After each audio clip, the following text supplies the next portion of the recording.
Messieurs, bonsoir et spécial belle ligne au musée des civilisations noires. C'est pour penser les ateliers de la pensée avec 3 soldats de l'esprit qui sont en atelier et c'est un peu de déconstruire les murs qui nous divisent. L'un est cofondateur des ateliers de la pensée, Achille Mbembe. Bonsoir.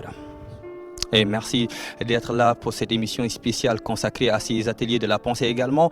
Il est intervenant également parmi les panels. Il s'appelle David Diop. David Diop, bonsoir. Bonsoir, merci. Et l'autre, c'est peut-être le gardien du temple, invité 2 fois dans Belle Ligne. Il est habitué un peu de cette émission, professeur Souleymane Bassirou Diagne. Bonsoir. Bonsoir, c'est un plaisir de vous retrouver. Un plaisir partagé. Nous allons commencer par vous. Le thème un peu de cette 4e édition des ateliers de la pensée, c'est la cosmologie des liens et les formes de vie. La cosmologie des liens, c'est parce que les liens sont en crise dans le monde. Je crois qu'on peut le dire en effet parce que notre monde a du mal à précisément faire monde. On le voit aujourd'hui, alors que nous avons tous les instruments techniques qui nous permettent d'être une seule et même humanité. Alors que nous sommes confrontés à des défis qui nous commandent d'être une seule et même humanité, le défi de la pandémie, on ne peut y répondre qu'en étant une seule et même humanité, le défi de l'environnement également. Malgré tout cela, malgré toutes les raisons que nous avons d'être un seul peuple humain, nous voyons les ethnonationalismes se déchaîner, nous voyons que nous sommes déchirés par des tribalismes, nous voyons que nous sommes séparés par des frontières et même comme si cela ne suffisait pas, nous transformons ces frontières en murs. Et donc, effectivement, c'est la raison pour laquelle ces ateliers de la pensée que Achille Mbembe et Felwine Sarr ont imaginé est véritablement un espace absolument crucial et nécessaire parce que, on peut le dire, je crois, la finalité de ces ateliers, c'est précisément de faire tomber ces murs et de faire en sorte que les liens se tissent, que notre humanité devienne une réalité, notre humanité commune. Et c'est la raison d'être de ce thème, cosmologie du lien. Et est-ce que, David Diop, c'est difficile de faire tomber les murs qui sont cimentés, particulièrement par les politiques aujourd'hui? Les murs réels, en fait, je pense qu'on peut les faire tomber ou les surmonter par la pensée. Et les ateliers de la pensée, justement, sont là pour montrer que la pensée peut avoir une puissance de transformation, une façon, si vous voulez, de remettre en cause des préjugés qui sont enracinés. La pensée, la littérature également. Et donc, je suis aussi extrêmement heureux d'avoir été invité par Achille Mbembe et Felwine Sarr à parler de littérature et de liens, justement, parce que la littérature tisse des liens entre les humains, par-delà leur origine, par-delà leur culture, il y a une sorte d'éternel humain que la littérature peut mettre en action. Et pourquoi, Achille Mbembe, il est si difficile de vivre ensemble? On parle de village planétaire avec la mondialisation, mais pourquoi il y a ces murs-là qui se construisent et que les pensées essaient un peu de détruire? Je voudrais quand même signaler l'importance de l'un de ces murs qui a trait au système économique dans lequel nous vivons.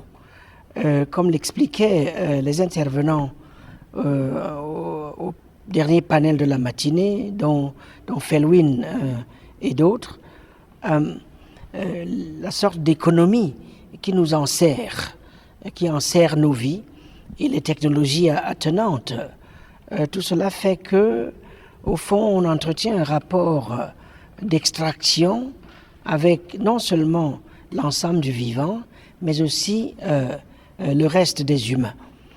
Et ces rapports d'extraction, d'exploitation, non seulement détruisent la planète, nos environnements et nos milieux de vie, mais ces rapports reposent également sur une compétition acharnée autour des ressources, de toutes sortes de ressources. Or, on sait qu'au cours du dernier demi-siècle, en particulier, les inégalités entre nous, entre les nations, au sein des nations, entre les régions, entre les classes sociales, ces inégalités se sont accélérées à un point tel que elles elle constitue aujourd'hui un danger pour nos sociétés. Et donc, cette redistribution inégale des moyens d'accès, disons des moyens d'existence, aggrave, à mon sens, les tensions, rend difficile la vie en commun, à quoi se greffent évidemment les idéologies de la haine, du racisme, du sexisme, et ainsi de suite.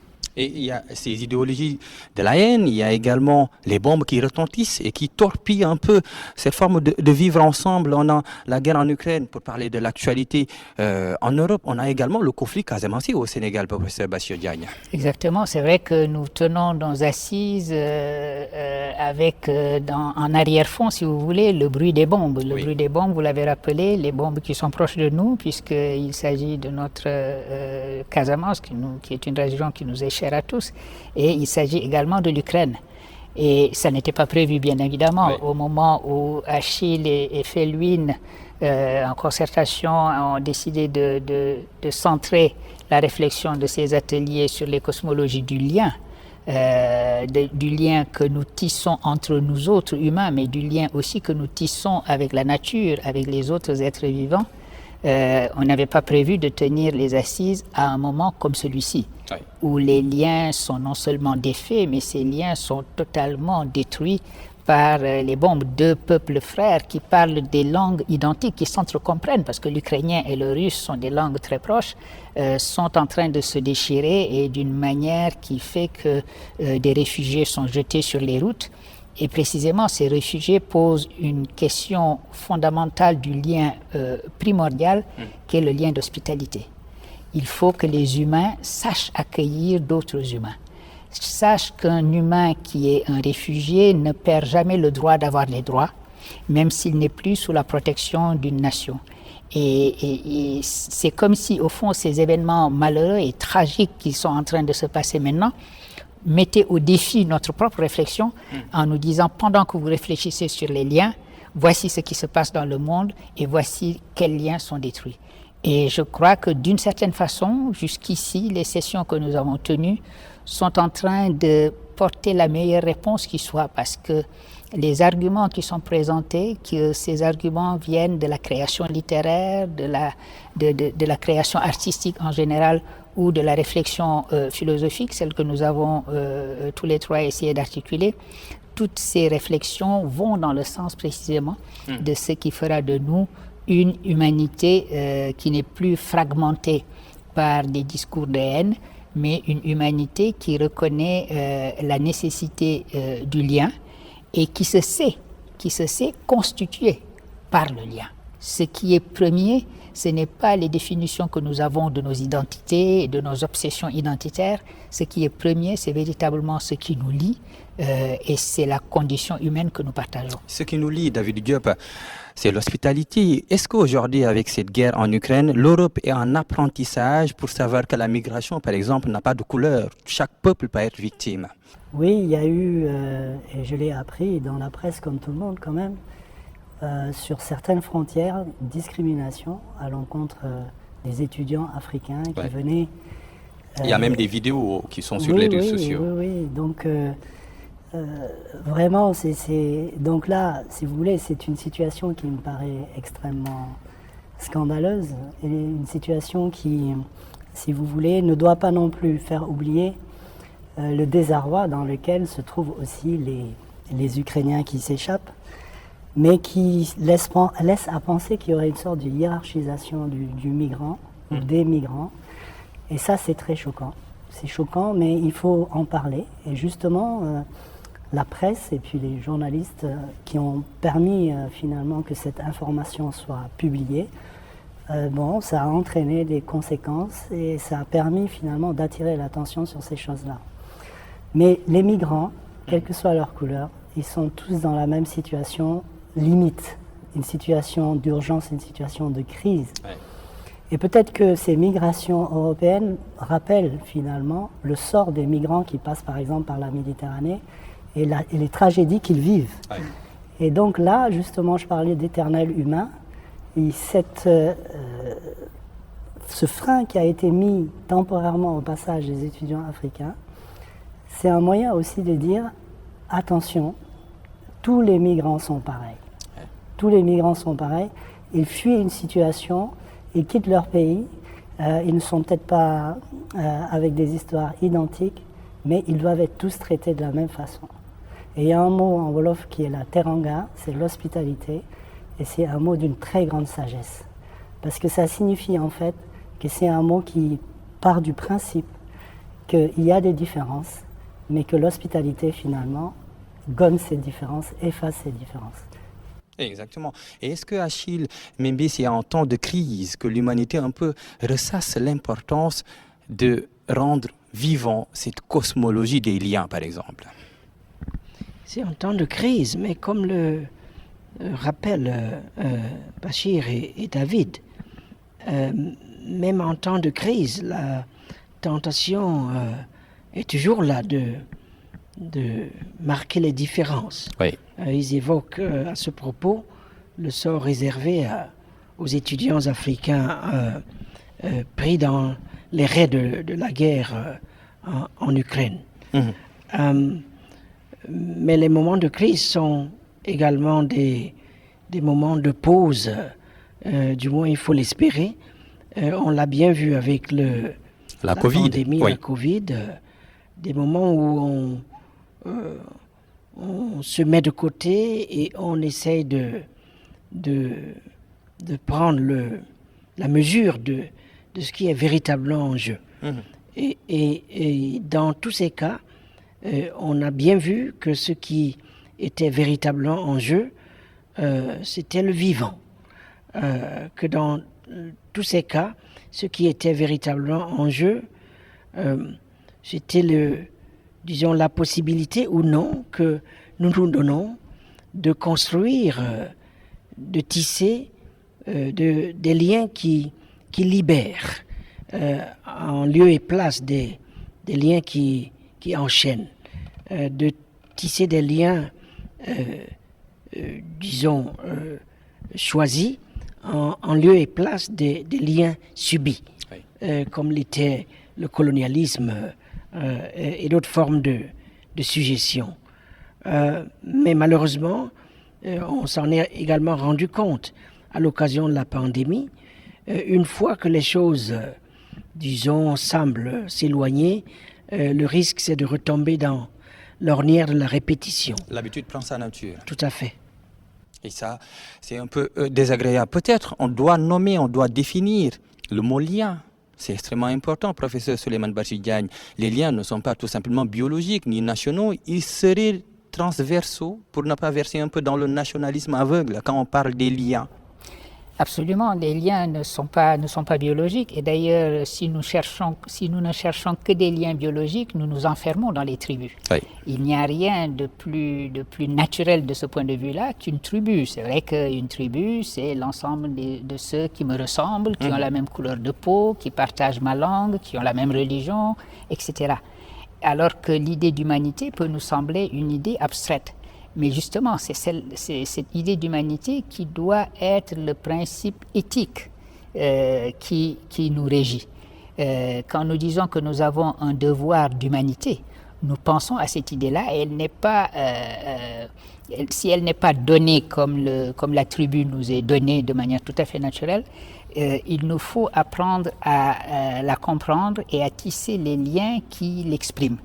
Et ce qui nous fait passer de nos conceptions étroitement tribales à la conception de l'humanité, c'est aussi bien la raison philosophique qui nous convainc que nous sommes une seule et même humanité, que nous participons tous de la même idée d'humain, et c'est aussi la religion. La religion aussi nous enseigne qu'il y a une fraternité et une sororité humaine profonde qui lie les êtres. Et c'est de ce point de vue-là que des principes qui sont aussi des principes laïques, l'hospitalité, le droit d'asile, ce sont des principes laïques qui sont inscrits dans les droits humains, etc. Mais leur origine aussi est profondément religieuse. Quand nous disons dans nos langues wolof, pour parler de l'humanité, nous disons Doomu Adama, les enfants d'Adam.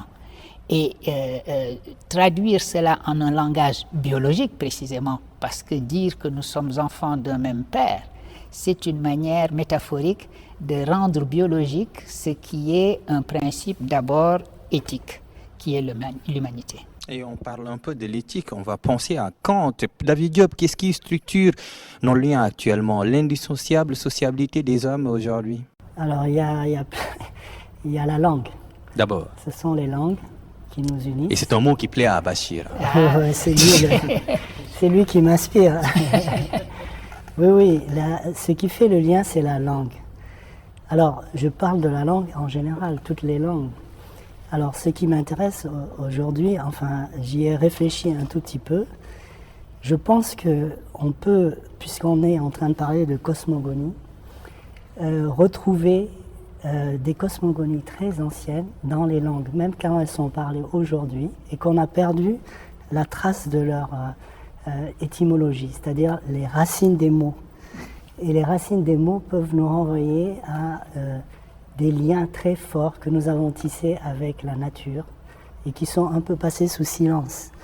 Et c'est les mots qui tirent en fait. C'est de ces mots-là qu'on utilise banalement et qu'on peut tirer, je crois, en fait, la conscience qu'il y a des liens profonds entre l'homme et la nature qui n'ont pas toujours été comme ceux qu'on connaît aujourd'hui, c'est-à-dire des liens d'exploitation. Il y a un proverbe wolof que j'adore, c'est Nit Garabu Nitle. Et quand on le traduit littéralement, ça signifie l'homme est le remède de l'homme, mais Garab, c'est l'arbre. Si on le traduit littéralement, ça donne l'homme est l'arbre de l'homme. Donc ça laisse imaginer qu'il y a comme une sorte de continuum entre les hommes et les plantes. Et ça, ce travail-là, c'est vraiment, je crois, un travail à faire. Essayer de trouver la racine des mots pour trouver le lien primitif entre l'homme et la nature. C'est important, penser à ce que nous lie, c'est également penser à notre environnement. David Diop vient de parler également des plantes, de l'arbre, de l'écologie, pour parler d'une manière générale. Et ça, c'est tellement évident dans pas seulement l'Afrique ancienne, dans toutes ses composantes géoculturelles, mais c'est aussi évident aujourd'hui. Je veux dire que, évidemment, il ne s'agit pas comme nous le demandait Bachir lors de sa leçon inaugurale. Il ne s'agit pas de poser d'un côté une Afrique traditionnelle qui aurait vécu complètement en harmonie avec la nature et de l'autre une modernité qui serait l'antithèse de cette première entité. Mais enfin, force est tout de même de reconnaître que nous avons dans nos cosmogonies des exemples qui montrent très bien comment nous avons su faire la part de chacun dans nos existences. Les ancêtres ont leur part, les esprits ont leur part. David mentionnait les plantes, les fleuves, les montagnes, les génies et toute la dramatique de la vie consiste dès lors à inclure chacun. La tragédie étant celle d'être exclu, consistant justement en l'exclusion. Et dans cette composition des mondes, cette manière de composer le monde et de négocier avec la multiplicité du monde, je crois que c'est quelque chose que nous avons apporté au monde et qui est un peu comme notre signature originelle. Et il serait vraiment important, face aux crises multiples auxquelles nous faisons face, il serait important de creuser dans ces mémoires anciennes, dans ces savoirs anciens, et de les réactualiser si nous voulons apporter quelque chose à la mesure des défis contemporains. C'est important, professeur Souleymane Bachir Diagne, non seulement de rapatrier notre imaginaire, mais de le faire vivre pour bâtir un peu les murs du vivre ensemble, l'édifice du vivre ensemble. Absolument. Le geste de rapatrier est un geste nécessaire, c'est un geste qui répare, c'est un geste qui remet les choses à l'endroit puisque de la violence s'est exercée et c'est cette violence-là qui commande aujourd'hui de réparer autant que faire se peut en rapatriant. Mais une fois que l'on a dit cela, il faut toujours comprendre que ce qu'on rapatrie, ce qui redevient patrimoine, ne vit que d'être partagé. Oui. Et la finalité de tout patrimoine, ce qui enrichit un patrimoine, c'est précisément qu'il soit redistribué, qu'il soit partagé. C'est la raison pour laquelle les deux gestes doivent aller ensemble. Le geste de rapatrier et le geste de partager. Composer ces deux gestes-là ensemble, c'est le défi qui est le nôtre aujourd'hui et c'est celui auquel il nous appartient de répondre. Partager, il y a la toile, il y a Internet. Peut-être aujourd'hui, on doit faire de ce thème-là un thème 2.0. Doit-on parler plus de cosmologie des liens virtuels? Parce qu'aujourd'hui, le monde également est sur la toile, David Diop. La toile, c'est un mot qui peut renvoyer à une toile d'araignée. Oui. Ça peut être une prison, le monde virtuel. Les deux faces. Voilà, c'est-à-dire que ça peut être un moyen, une ouverture sur le monde extraordinaire, Oui. et en même temps, ça peut être un enfermement. Et comme tout ce que produit l'humain, il faut, je crois, des règles qui permettent de gérer un peu ce qui peut être fait de bon ou de mauvais. Donc moi, je suis assez optimiste. J'espère que ces outils technologiques permettront justement de tisser des liens, et des liens profonds. Mais ce que je dis, c'est que, pour reprendre ce que disait le professeur, si on rapatrie des choses qui remontent et qui reviennent de loin, et qu'on doit les échanger, il n'y a pas meilleur endroit pour le faire que l'endroit où nous sommes. Le musée des C'est-à-dire civilisations. le musée des civilisations noires. C'est là que se fait le lien vraiment physique et non pas virtuel, avec des objets qui ont disparu et qui sont revenus et qu'on peut interroger du regard. On peut interroger du regard sur un écran, mais il n'y a pas mieux que de toucher du regard. C'est important. Il y a le public qui attend le professeur Souleymane Bassirou Diagne pour toucher du regard. Même son physique, mais également son esprit. Professeur, merci d'être là pour ces minutes que nous avons partagées avec vous. J'ai été heureux de partager ces minutes avec vous, avec mon jeune frère Achille et avec mon neveu David. Je suis fier de dire et de rappeler nos liens de parenté qui font que David est mon neveu. Les liens biologiques sont aussi importants. Achille Mbembe, on va continuer le débat avec vous. David Diop, on parlait tout à l'heure de la cosmologie des liens, les liens virtuels. Il y a le monde qui est là avec l'Internet. Comment s'adapter en tissant des liens sur Internet, par exemple, sur la toile? Eh bien, c'est facile, il suffit d'ouvrir un compte Facebook, un compte sur LinkedIn, et hop, on recrute tout de suite des amis qui applaudissent avant même que vous n'ayez ouvert la bouche. Ça, c'est la phase de création. Mais il y a la phase du vivre ensemble sur Internet, par exemple. Alors, il y a également une phase du vivre ensemble sur Internet qui on dit vivre ensemble, mais aussi des conflits, des controverses, des gens qui sont bloqués. On transporte sur le net une partie de nos disputes dans le réel. Mais évidemment, ce qui se passe dans le net n'est pas nécessairement hors du réel. Le réel de nos jours, en fait, c'est tout ça en même temps. Et donc, comment organiser la transaction entre le virtuel et le non virtuel? Je crois que c'est certainement un des grands défis phénoménologiques de notre temps. Je n'ai pas de solution à tout cela. Je voudrais quand même attirer aussi l'attention sur le fait que le net, il est à double face. Il peut être créateur de liens, mais il peut également être le lieu où les liens se dissolvent. et sont remplacés par des passions parfois incontrôlables. On s'attaque à la réputation des gens, on émet des jugements sans réflexion. C'est le lieu où la raison en tant que telle est au risque disons, d'être érodée de façon assez substantielle. Et donc il y a des dangers, mais comme disait David, tout dépend de l'équilibre que nous entretenons avec ce qui nous entoure ou les objets que nous avons inventés. C'est important parce qu'on parle du virtuel, parce qu'on est sur ce chapitre. Ce sont des canaux pour faire passer un peu la pensée unique. On a vu un peu des discours haineux qui prennent forme sur le net, des discours émis par des politiques à des finalités qu'on saurait. Est-ce qu'aujourd'hui on peut dire, David Diop, dans ce monde en transmutation, que l'Internet est une menace pour le vivre ensemble, pour tisser un peu nos liens? Ah non, comme le disait Achille Mbembe, toute chose a une double face.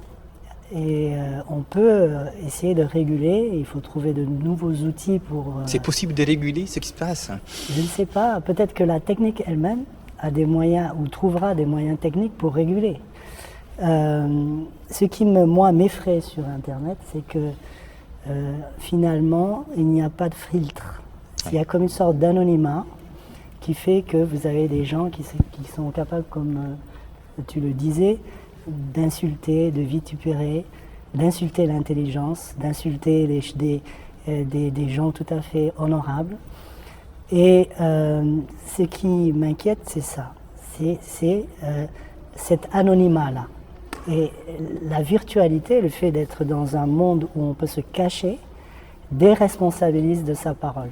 Quand vous êtes en face de moi et que vous me dites une chose, je peux vous répondre.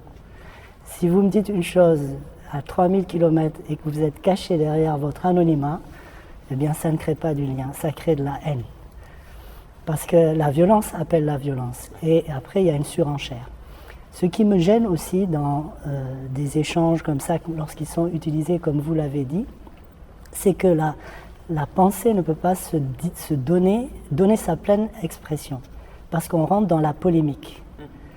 Quand vous avez des moyens de discussion qui vous bloquent à 144 caractères ou 140 caractères, vous ne pouvez pas aller au fond de la pensée. Et c'est exactement la démarche inverse que celle qu'ont prise Felwine Sarr et Achille Mbembe. C'est-à-dire penser et créer des ateliers où on pense et où on ne tombe pas dans le schématisme ou dans la schématisation. Et le lien vraiment, c'est vraiment de se rencontrer et de parler honnêtement, sincèrement et face à découvert. Comme nous le faisons d'ailleurs Exactement. Actuellement sur ITV pour cette émission spéciale, tournée ici au Musée des Civilisations pour penser les ateliers de la pensée. On va parler un peu du réel, de l'immatériel, de nos histoires, nos coutumes, nos langues. Ce sont des matériaux qu'il faut activer dès maintenant pour réussir un peu cette cosmologie, cette cosmogonie des liens. Oui, parce qu'au fond, peut-être faut-il rappeler que l'humanité, elle est née ici. C'est chez nous qu'elle est née. L'humanité est née en Afrique. Cela nous place dans une position de responsabilité. Oui. Je veux dire que notre responsabilité, à partir de l'Afrique, c'est de faire en sorte que le futur de cette humanité soit, si vous voulez, permanent. C'est-à-dire que l'humanité n'arrive pas à sa fin.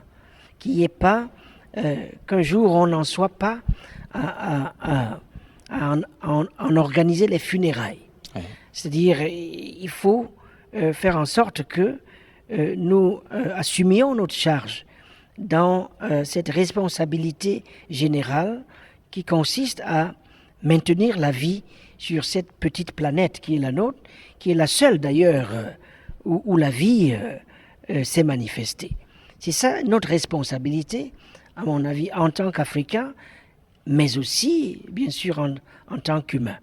Alors, pour y arriver, nous avons, au long du temps, oui, bien avant la colonisation, nous avons été des créateurs de mythes, des créateurs de techniques, des créateurs d'art, des écrivains, dans la mesure où nous écrivions par nos chants, par nos gestes, par nos rituels, par nos sculptures.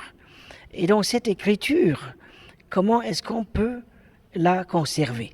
Dans quel type d'archives? Et comment est-ce qu'on peut réanimer ces archives dans le contexte contemporain? Il reste, comme le suggérait David, énormément de choses à faire, énormément de significations à réinjecter dans le réel face à certaines technologies, certaines pratiques technologiques, je devrais dire, qui amenuisent les facultés critiques, qui diminuent notre capacité d'émerveillement et de reconnaissance de la beauté du monde. Et donc, je crois que on dispose de ces ressources, il faut les conserver, il faut les rapatrier là où cela est nécessaire, mais il faut surtout leur redonner vie pour qu'elles puissent signifier quelque chose pour nous ici et maintenant, mais aussi pour le monde en général. Voilà un peu comment, disons, je répondrai à cette injonction. Ces ressources, elles sont importantes, mais elles s'effritent avec le temps. Prenons des exemples. La famille, par exemple, la communauté, le vivre en famille. Ce sont des valeurs qui s'effritent, qui s'effilochent aujourd'hui. Comment les sauvegarder tout en s'adaptant à ce monde moderne, qui est comme un escalator en fait, on n'a pas le choix. Je crois que c'est une question de volonté et d'éducation. On n'a peut-être pas assez dit que le lien, c'est aussi l'éducation. C'est l'instruction, la transmission. Et bon, alors vous allez dire que je prêche pour ma chapelle, mais la littérature peut être un moyen de transmettre ces liens, de raconter comment ils ont vécu, comment ils ont été transformés, comment ils sont susceptibles d'évoluer. Et donc voilà, je dirais que rien n'est irrémédiable en fait. Qu'à partir du moment où il y a une relation humaine, rien ne se perd. Et tout peut se recréer. Et peut-être qu'on a le sentiment d'une dégradation, mais ça ne signifie pas que demain ou après-demain, il n'y ait pas une sorte de rebond qui soit lié au contexte dans lequel nous vivons et qui renforce des solidarités qui ont un peu disparu, on ne sait pas. L'espoir est là. Ah oui, sinon, si l'espoir n'était pas là, alors il faudrait fermer tout et puis jeter la clé par la fenêtre. Non, l'espoir est là, l'espérance aussi qu'il faut cultiver. L'espoir n'est pas là de façon automatique. Il faut le cultiver. Il faut se persuader, si on ne l'était pas suffisant d'ores et déjà, se persuader du fait que le futur de l'Afrique, oui, il est entre nos mains. Même chose pour le futur de l'humanité. Et quand je dis le futur de l'humanité, il s'agit de l'humanité en relation avec les autres espèces, avec les animaux, avec les plantes, avec l'ensemble de l'univers et l'ensemble du cosmos. L'ensemble du cosmos et de l'univers, parce que c'est seulement dans ce lien avec l'ensemble du cosmos et des forces qui nous dépassent que nous pouvons identifier de façon claire, disons, notre propre position, qui est au fond une position de fragilité et de vulnérabilité. Et au fond, c'est ce qui fait notre condition commune. Surtout en ce moment où la permanence de la vie, elle est remise en question par le biais de la crise écologique que nous vivons. Donc, besoin d'une nouvelle conscience, je dirais, planétaire, bien plus que universelle, planétaire, qui nous enjoint de nous remettre à la tâche, celle justement de cultiver, de nourrir les signes d'espoir dans le quotidien. Et quand on parle d'espoir, on pense à la jeunesse, elle doit se mettre en première ligne. Oui, la jeunesse est de toute façon est toujours en première ligne. Elle est exposée, la jeunesse. Et donc voilà, évidemment, toutes les transformations, tout ce qui peut arriver d'inattendu, eh bien, on le doit évidemment à la jeunesse. Et il faut faire confiance à la jeunesse. Faire confiance à la jeunesse et également lui donner le mécanisme de lui transmettre ce pouvoir du legs, de la transmission, afin que la jeunesse soit la gardienne ou bien les gardiennes du temple. On a deux catégories de nos gens auxquels il faut, comme dit David, faire confiance et dont il faut libérer les énergies. Parce qu'en ces deux catégories réside, je dirais, le secret de notre puissance potentielle. Il s'agit des jeunes qui forment de toute façon d'ores et déjà la majorité de nos gens. Dans des pays où, je le dis, la majorité de la population, c'est des jeunes, mais ceux qui gouvernent sont des vieux. Et donc, il faudrait... Il y a un fossé. Tout à fait, non, mais je suis sérieux, il faudrait réfléchir à la manière de redonner le pouvoir aux jeunes, de libérer le potentiel d'énergie et de créativité dont ils sont dépositaires. L'autre catégorie, ce sont les femmes. Oui. Les femmes sont le secret de la puissance. C'est ce que nous enseignent nos traditions africaines. Le masculinisme, la gérontocratie sont des appareils de capture et de neutralisation de ces énergies. Il faudrait s'y attaquer pour libérer ces énergies afin que nous nous donnions de nouveaux chemins d'espérance. Si on n'y arrive pas, évidemment, on n'y arrivera pas à relancer l'Afrique sur de nouveaux chemins d'espérance. D'autant plus que nous sommes au mois de mars, ce serait une gageure de ne pas penser aux femmes. Elles sont un peu la matrice ou bien les matrices des liens du vivre ensemble. Parce que vous parliez tout à l'heure de l'éducation et de la famille, David Diop. Oui, nous sommes tous issus d'une femme et nous sommes tous redevables de la vie à nos mères.